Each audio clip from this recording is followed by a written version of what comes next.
Hello everyone, সবাইকে জানাই শুভ সকাল।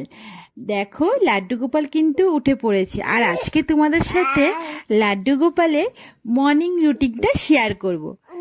লাড্ডু কিন্তু উঠেই কিন্তু ওর দিদিয়াকে খুঁজছে। দেখো ওর দিদিয়া কোথায় তাই খুঁজছে, ভাবছে কম্বলের নিচে শুয়ে আছে দিদিয়া।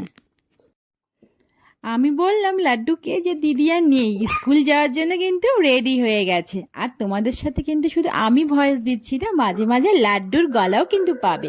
তারপরে ওর দিদিয়া স্কুল যাওয়ার জন্য রেডি করে দিয়ে দিদিয়াকে আমি এদিকে লাড্ডু রাত্রিবেলা যে প্যাম্পাসটা ছিল ওটা খুলে একটা নতুন প্যাম্পাস পরিয়ে দিলাম।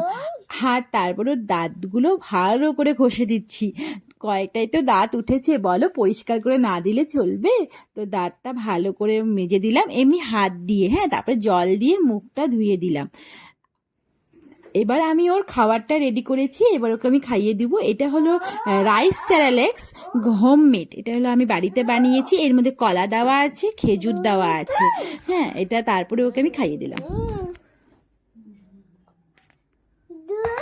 হরে কৃষ্ণ হরে কৃষ্ণ হরে কৃষ্ণ হরে হরে হরে কৃষ্ণ হরে কৃষ্ণ হরে কৃষ্ণ। লাড্ডু কিন্তু খেতে খেতে কৃষ্ণ ঠাকুরের গান কিন্তু শোনে। হরে কৃষ্ণ রাধা মাধবের গান শুনলে কিন্তু লাড্ডু চুপ করে খেয়ে নেয়, দেখতেই পেলে।